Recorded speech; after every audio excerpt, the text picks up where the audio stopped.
100 நாள் கடின சவாலில் இன்னைக்கு நாள் 5. எப்பயும் போல காலைல ஒரு 5:30 மணிக்கு ஏஞ்சிட்டு ஒரு வாழைப்பழம் ஊற வச்ச மூக்கல்லையும் திராட்சையும் சாப்பிட்டு ஒரு காஃபி போட்டு ஜிம்மு கிளம்பிட்டேன். இன்னைக்கு லேட் டே நண்பர்களே. ஜிம் முடிச்சுட்டு டேரக்டாக டைப் ரைட்டிங் கிளாஸ் போய் அதையும் முடிச்சு வீட்டுக்கு வந்து ஒரு குளியல போட்டு காலை உணவுக்கு 2 முட்டை அப்புறம் இட்லி சாப்பிட்டு முடிச்சுட்டு பசங்களாம் ஒன்றா சேர்ந்து பிரியாணி செய்ய கிளம்பிட்டோம். இங்கே கிட்ட இருக்க ஸ்பாட்லாம் விட்டு எங்கேயோ தூக்கினுமா ஒரு மாங்காய் தோப்பில் வச்சிருக்கானுங்க. அங்கே போனதுமே மஜாவாக மற்ற மேலே எடுத்த புச்சிட்டேன்.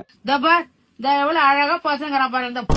அப்புறம் எங்களை வாழையில அறுத்துன்னு சொன்னாங்க. அதை அறுத்துன்னு எடுத்துன்னு ஸ்பாட்டுக்கு போயிட்டோம். ஸ்பாட்டில் வேலைலாம் தீவிரமாக போயின்னு இருந்தது. அப்போ தான் நம்ம நண்பர் ஒருத்தர் சின்சியராக வேலை பார்த்துட்டு வந்திருந்தார். எங்களுக்கு ஃபோன் பண்ணி வாழையில எத்தனை சொல்லிட்டு இவனும் போய் எடுத்துன்னு வந்திருக்கான். அப்புறம் பசங்களுக்குலாம் மோர் ரெடி பண்ணி எடுத்துட்டு வந்தான்னு சொல்லிட்டு பக்கத்தில் இருக்க நம்ம வாழையில நண்பர் வீட்டுக்கு தான் போனோம். அதை ரெடி பண்ணி எடுத்துன்னு ஸ்பாட்டுக்கு போனால் கிட்டத்தட்ட எல்லா வேலையும் முடிஞ்சிட்டு இருந்தது. அப்புறம் பிரியாணி போட்டு எல்லாரும் சாப்பிட்டு வீட்டுக்கு போகிறதுக்கு சாயங்காலம் ஆயிடுச்சு. வீட்டுக்கு போனது ஒரு அருமையான சாத்துக்குடி ஜூஸ். அந்த ஜூஸை போட்டு கிரேப்ஸ் சாப்பிட்டு வீடியோ எடிட் பண்ணி அப்லோட் பண்ணிட்டு அன்றைக்கி நைட்டு சாப்பாடு சாப்பிட்டு இன்னோட நமக்கு இந்த நாள் முடியுது. உங்களை நாளைக்கு வீடியோவில் சந்திக்கிறேன். போகிறப்போ அந்த ஃபாலோ பட்டனையும் சப்ஸ்கிரைப் பட்டனையும் தட்டி விட்டு போயிடுங்க.